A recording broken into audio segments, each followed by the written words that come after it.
મનપા કામો જેવા કરે છે કે કહેવું પડે કે બુદ્ધિજીવીઓ તો મનપામાં જ હો।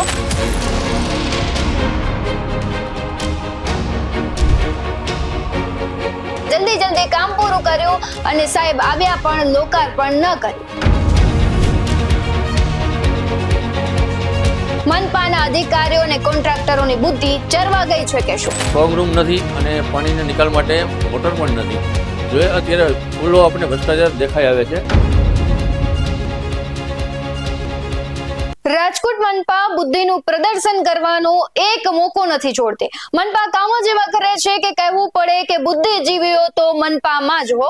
તેમની બુદ્ધિ ક્ષમતાની વાત કરીએ તો મનપા કરોડોના કેલેન્ડર છાપે, ડાયરીમાં જેલમાં સડતા અધિકારીઓના નામ છાપે, મેયર સરકારી ગાડીમાં કુંભમાં જાય, પદાધિકારીઓ પોતાના ખાનગી ઉપયોગ માટે સરકારી ગાડીનો ઉપયોગ કરે અને ઓછામાં પૂરા આરટીઓના નિયમનો ઉલાળ્યો કરી ગાડી ઉપર સાયરન રાખે।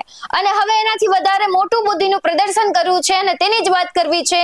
કાલાવડ રોડ પર બ્રિજ નીચે જનતાના પૈસે મૂત ઝોન બનાવી નાખ્યો, પણ રૂડો રૂપાળો ગેમ ઝોન શોભાના ગાંઠિયા સમાન છે। ખબર છે કે આવી ઘટનાઓ અનેકવાર રાજકોટમાં ઘટી છે, તેમ છતાં મનપા અટાઈ જશે તેમાં પણ આ જે કહેવાય છે ગેમ ઝોન બનાવવામાં આવે છે। ખબર છે મનપા મુખ્યમંત્રી આવશે તો મુખ્યમંત્રી પણ આ છે તેનું લોકાર્પણ નહીં કરે, તેમ છતાં જલ્દી કામ પૂરું કર્યું અને સાહેબ આવ્યા પણ લોકાર્પણ ન કર્યું। સાહેબને જાણ હતી કે ગેમ ઝોનનું લોકાર્પણ કરીશ તો કોઈ દુર્ઘટના બનશે તો મારું નામ આવશે। આવું લોકમુખે ચર્ચાઈ રહ્યું છે ને હવે જે મનપાની કામની વાત કરવી છે તેને સાંભળીને તમે પણ કહેશો કે મનપાના અધિકારીઓ અને કોન્ટ્રાક્ટરોની બુદ્ધિ ચરવા ગઈ છે કે શું? નમસ્કાર, આપની સાથે હું ભગવતી વિશાવડિયા। હાલ ચોમાસું બેસી ગયું છે એટલે મનપા પહેલા પ્રી-મોન્સૂનની કામગીરી કરતી હતી, પરંતુ જે પ્રી-મોન્સૂનની કામગીરી છે તેની અત્યારે પોલ ખુલી છે। મનપા કામ તો કરે છે પણ બુદ્ધિનું દેવાળું ફૂકે છે અને તેનું ઉદાહરણ એસ્ટ્રોન ચોક નજીક બનાવેલ નાળું છે। ટ્રાફિક સમસ્યા અને ચોમાસામાં લોકોને 4 થી 5 કિલોમીટર ફરવું ન પડે તે માટે નાલું બનાવવામાં આવ્યું, પણ આ નાલામાં સ્ટ્રોંગ રૂમ અને પાણી નિકાલ માટે મોટર મૂકવાની જ ભૂલાઈ ગઈ। આ ભૂલ નહીં પણ ભ્રષ્ટાચાર હોય છે તેવું લોકમુખે ચર્ચાઈ રહ્યું છે। રાજકોટ એસ્ટ્રોન ચોક નજીક બનાવેલ નાલાને લઈને કોંગ્રેસના આક્ષેપો છે કે નાલાના ટેન્ડરમાં ભ્રષ્ટાચાર થયો છે અને કોંગ્રેસના પૂર્વ કોર્પોરેટરે આક્ષેપ કર્યા છે અને ચીમકી પણ આપી છે કે જો યોગ્ય તપાસ આ નાલાની નહીં થાય તો ધરણા પર બેસીશું।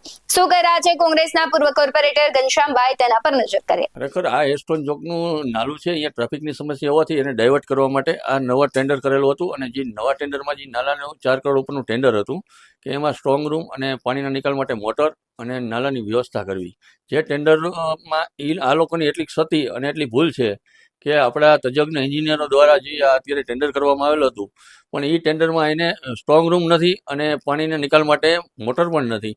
જો અત્યારે ખુલ્લો આપણે ભ્રષ્ટાચાર દેખાઈ આવે છે અને વરસાદી પાણીના નિકાલની પણ કોઈ વ્યવસ્થા નથી કે જે વરસાદ આવે અને લોકોને ટ્રાફિકની સમસ્યામાં રહેવું પડતું એ સમસ્યા હવે બમણી થશે, કારણ કે આ સમસ્યા આવે ચોમાસા પછી જ આનું સોલ્યુશન આવશે, ત્યાં સુધી એનું કોઈ સોલ્યુશન આવે તેમ છે નહીં। નવા ટેન્ડરમાં કોઈ નવું ટેન્ડર નાખવા કોઈ રાજી નથી। ના, આ મારા ધ્યાન ઉપર મને આજે જ આવ્યું છે અને મેં આજે જ આ પ્રેસના માધ્યમથી અત્યારે હું કહું છું કે હવે આવતા દિવસોમાં જો આ જે નાલું છે એ નાલાને સ્ટ્રોંગ રૂમ અને એની મોટરની વ્યવસ્થા નહીં કરવામાં આવે તો અમે ધરણા ઉપર પણ બેસશું અને રાજકોટ કોર્પોરેશનમાં તાળાબંધી પણ કરશું। અહીંયા સુધીની અમે આરએમસીની કેટલી બેદરકારી આરએમસીની અહીંયા પૂરેપૂરી બેદરકારી છે। લોકોના ટેક્સના પૈસા, પરસેવાના પૈસા છે એને વેડફાય છે જેમ આવે એમ, અને આવી ક્ષતિ અને આવી ભૂલો અને આવા તજજ્ઞોના પગાર હોય છતાં જો આવી ભૂલો કરતું હોય તો આ ભૂલ નહીં પણ ભ્રષ્ટાચાર જ છે અને ભ્રષ્ટાચારની સરકાર છે।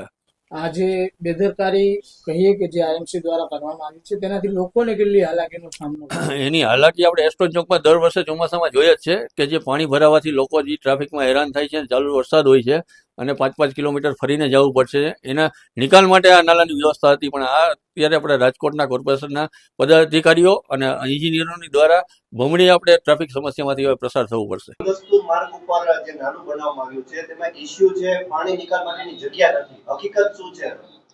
એકચ્યુઅલી રેલવે વિભાગ દ્વારા બનાવવામાં આવ્યું હોય, આપણે એને એ ઇન્વોઇસ રેસ કરે એટલે આપણે ડિપોઝિટ એના ત્યાં જમા કરાવી દઈએ। કોઈ પણ જગ્યાએથી રેલવે પસાર થતી હોય એના નીચેના નાલાની બનાવવાની સંપૂર્ણ જવાબદારી કે કાયદા મુજબ રેલવે વિભાગ જ બનાવતું હોય। આપણા તરફથી એમને જે અમાઉન્ટ એ લોકો રેસ કરે કે અમને આટલો ખર્ચ થશે એટલા પૈસા આપણે રાજકોટ મહાનગરપાલિકા દ્વારા એના ડિપોઝિટ તરીકે આપતા આવીએ છીએ। એનું સુપરવિઝનથી માંડી કન્સ્ટ્રક્શનથી માંડી તમામ જિમ્મેદારી રેલવે વિભાગની હોય છે। અત્યારે જે આપે મને પ્રશ્ન પૂછ્યો, પણ અમે માનનીય કમિશનર સાહેબ અને અમે અત્યારે સવારે જ રાઉન્ડમાં ગયા હતા અને એ જે દસ્તુર માર્ગ નીચેનો અંડરબ્રિજ છે એ તૈયાર થઈને રાજકોટ મહાનગરપાલિકાના હજી ઓફિશિયલી સોંપવામાં નથી આવ્યો. અમારી પાસે એક લોકો અમને સોંપી દે ત્યારબાદ અમે એનું ઓપનિંગ મતલબ ચાલુ કરી શકીએ. તેમ છતાં આજે અમે જોવા ગયા હતા કે ભાઈ વોટ ઇઝ ધ એની શું પરિસ્થિતિ છે, ટ્રાફિક બાબતની શું પરિસ્થિતિ છે, પાણી નિકાલ બાબતમાં શું વ્યવસ્થા છે, એ બધી વ્યવસ્થા જોવા ગયા હતા. ત્યાં વધુ વરસાદ આવે તો ડેફિનેટલી એ તો પુલ એ અંડરબ્રિજ બંધ કરવો પડે, વધુ વરસાદ પાણી ભરાય તો, કારણ કે એમાં મોટર ના હોય, પમ્પિંગ ના હોય. પણ ઓવરઓલ તમે જોઈએ તો અમે આજે જોઈ લીધું છે એનું ટેકનિકલ સોલ્યુશન શોધવા માટે એઝ અર્લી એઝ પોસિબલ અમે લગત સિટી એન્જિનિયરને પણ સૂચના આપી છે કે અમારી આગળ આખો અહેવાલ રજૂ કરવામાં આવે કે ભાઈ શું થઈ શકે એમ છે. પણ એઝ સચ એવડો મોટો ઇસ્યુ એઝ ઓન નાઉ નથી. અમે ટેકનિકલી અત્યારે હાલ એપરન્ટલી એવો કોઈ મોટો ઇસ્યુ અમને નથી દેખાતો. એ અમને જેવું સોંપી દે ત્યારબાદ અમે તુરંત જ લગત નાનું મોટું કંઈ હશે તો એ પૂરું કરી અને એઝ અર્લી એઝ પોસિબલ પ્રજાનો ઉપયોગ થાય, પબ્લિક એનો ઉપયોગ કરે એ દિશામાં અમે આગળ વધશું એવી કમિશનર સાહેબની સૂચના છે.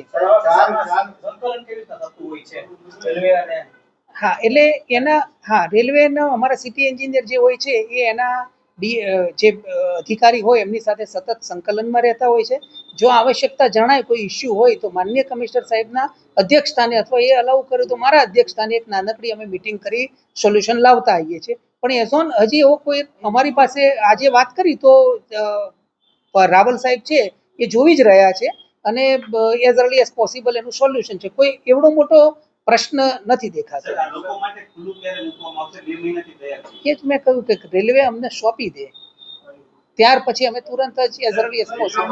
રેલવેમાંથી એવું કીધું છે કે અમારે જે કોન્ટ્રાક્ટ થયો જે ટેન્ડર છે એમાં સ્પષ્ટ ઉલ્લેખ છે કે સ્ટ્રોમ વોટર છે કોર્પોરેશનમાં જ આવશે, રેલવેમાં નહીં આવે. આ પ્રકારનું ટેન્ડર છે અને જે કોન્ટ્રાક્ટ છે એમાં પણ આ ચોખવટ છે. અમે સિટી એન્જિનિયર શ્રીને અત્યારે જ પૂછી પણ લીધું એ બાબતમાં, તો એમના કહેવા મુજબ સ્ટ્રોમ વોટરનો કોઈ એવો ઇસ્યુ નથી. રેલવેવાળા કહે છે પણ કોઈ સ્ટ્રોમ વોટર ત્યાં ભરાઈ રહે નીકળતું નથી, એવો કોઈ મેજર ઇસ્યુ નથી. કોર્પોરેશનની શું જવાબદારી ફિક્સ થતી હોય? કારણ કે શહેરમાં જ છે અંડરપાસ અને કોર્પોરેશનના હાથમાં જ બનતું હોય છે. ડિઝાઇન ને વગેરે બધું કોર્પોરેશનમાંથી ના થાય એટલા માટે કે તમે કોઈ પણ ઓવરબ્રિજ બને કે અંડરબ્રિજ બને, ઓવરબ્રિજ હોય તો જે જગ્યાએથી રેલવે પસાર થતી હોય એ જગ્યાનું કન્સ્ટ્રક્શન, ડિઝાઇન, ડ્રોઈંગ કોર્પોરેશન નહીં કરે, એની પોતાની ટેકનિકલ ટીમ હોય છે એ કરતા હોય. કોર્પોરેશન પાસે શું હોય છે આ પ્રકારના કેસ? હા, એટલે એ જ કહ્યું કે અમારે એને પૈસા જમા કરાવવાનો હોય. માનો કે સાંઢિયા પુરુષ છે કે ગમે ત્યાં, એ કારણ કે રેલવેનું અલગ ઓથોરિટી છે અને એ રેલવે જ્યાં પસાર થાય છે એટલો ભાગ પૂરતું એ અમને નથી આપતા. રેલવે એવું કહે છે કે જ્યાં રેલવેનો ભાગ પસાર થાય છે એટલું જ જવાબદારી રેલવેની આવે, પણ એની સિવાયની જવાબદારી કોર્પોરેશનની હોય. ત્યાં બીજી કોઈ જગ્યા જ નથી મારા ભાઈ, કે તમે જુઓ ઓવરબ્રિજ હોય તો બે બાજુ ઘણા લાંબા એ હોય, અંડરબ્રિજમાં તો એ બીજું કશું આવે નહીં ને. બીજું કે આ મહિલા કોલેજ જે અંડરબ્રિજ હોય કે લાંબો હોય તો ડિફરન્ટ સ્ટોરી છે. આમાં એવું નથી. આમ જોવા જઈએ તો એક નાલું જ કહી શકાય, મોટો અંડરબ્રિજ નથી. તેમ છતાં તમે કહો છો તો એ બાબતમાં હું તપાસ કરી લઈશ અને એનું ચોક્કસ કરીશ. મેં આપને એ પણ કહ્યું કે સિટી એન્જિનિયર શ્રીને મેં પૂછી પણ લીધું, એ મોટો કોઈ છે જ નહીં ઇસ્યુ. તેમ છતાં હું મારી રીતે તપાસ પણ કરાવીશું અને એનું સોલ્યુશન તરફ અમે જઈશું એઝ અર્લી એઝ પોસિબલ, પ્રજાને મળે એવું પ્રયત્ન. 4 કરોડ વયા ગયા છે કોર્પોરેશનના ખાતામાંથી, છતાં એમ કહો છો મોટો ઇશ્યુ નથી, તો ઇશ્યુ છે ક્યાં? એટલે ઇસ્યુ અમને સોંપે પછી ઇસ્યુ અમે જોઈએ ને, હજી અમને સોંપ્યા વગર અમે કેવી રીતે ચાલુ કરવું? હું એ જ કહું છું, નથી સોંપ્યો એ હું રેલવેને બોલાવશું, અમે પૂછાવશું. અત્યારે હાલની તારીખમાં અમારી પાસે જે છે રિપોર્ટ એવો છે કે અમને સોંપ્યો નથી. દ્રષ્ટિએ તો ટેકનિકલી તો હું ન કહી શકું, પણ અંડરપાસ એનો મતલબ એ નીચેની ઢાળમાં હોય, બરાબર છે, એટલે વરસાદ આવે ઓટોમેટિક પાણી ભરાવાનું જ છે સાહેબ, તો એમાં પાણી નિકાલની કરવાની જ હોય. પણ એ મેં હજી પણ કહ્યું કે ટેકનિકલ ટીમને ઓલરેડી સૂચના આપી છે કે વિધિન અ ડે અમને આનું તપાસ કરીને સામે આવી છે કે સ્ટ્રોમ વોટર માટે આપણે ટેન્ડર બહાર પાડ્યા. એટલે એ વિશે હું તપાસ કરાવી લઈશ. અત્યારે હાલ તો જે મારી પાસે નોલેજ છે એ મેં આપને જાણ કરી. Okay sir.